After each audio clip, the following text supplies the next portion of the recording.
Hey guys, Dave and Len here. We played a good one today. This is Gettysburg from Avalon Hill. I actually had never played this game, but I've heard so much about it. I know it's one of Gary Gygax's favorite war games. He's the guy who invented, one of the guys who invented Dungeons and Dragons, but it's a very simple game, and facing's very important. It plays almost like a miniatures game. I just thought it was great.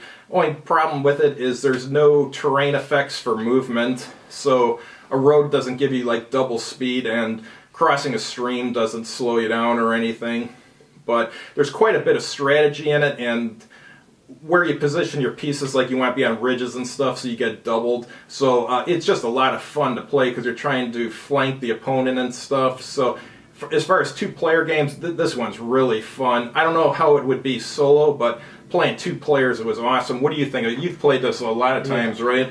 When I was younger, this was a complex game, and today when I'm playing it, it's like, this is so simple. And well, now I played other Gettysburg games in which each unit in this one is a division. In other Gettysburg games, that division would be represented by anywhere from 4 to 8 units. So we start getting like a whole long line of it. This is like a small formation. You're covering only a small area. So as a result, it came back, it was a quick play. Now, you've played this a bunch of times in your life. Who generally wins when you play? Is it about even? The North. The North, gotcha.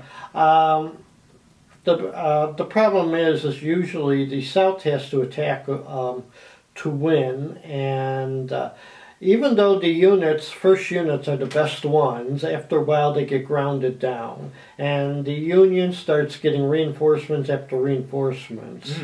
So all the North has to do is not get eliminated, but the South has to eliminate the North.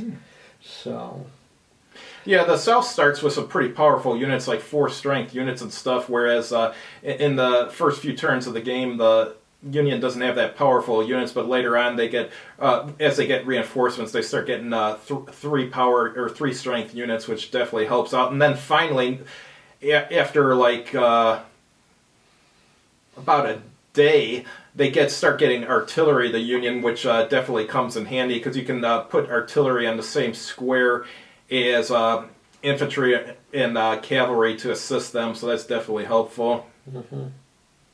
Yeah, because I think they did reprint this a few times, and they cleared up some of the terrain problems. They learned how to move like hills over 1/8 of an inch so it fits squarely into the squares. Gotcha. And so, and the roads are in a better pattern, they turn it a few degrees and you know which squares to go through. So overall, it's for veteran gamers, this is real quick. Yeah, this would be something good to play at a convention too.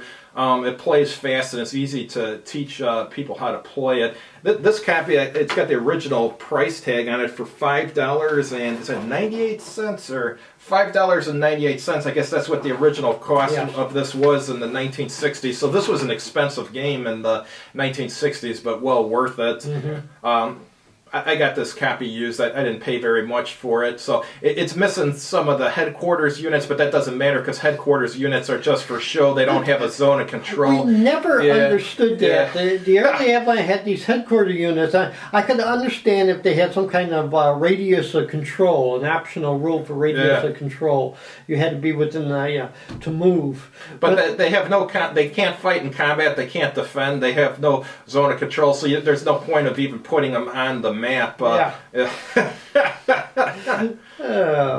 overall, I think this is a fantastic game. So you can probably get it pretty cheap if you look for a beat-up copy on eBay or something. You can probably get a copy for like $10, or if you're at auction or at a flea market or something, you can probably pick one up for $5. So might be missing a few pieces, but it's got the cards on it that show the setup and what the counter looks like. So if you're missing one, you can just cut one out of a piece of cardboard and put the appropriate numbers on it and stuff. Yeah, this is not one of those limited intelligence ones where you have to flip it over.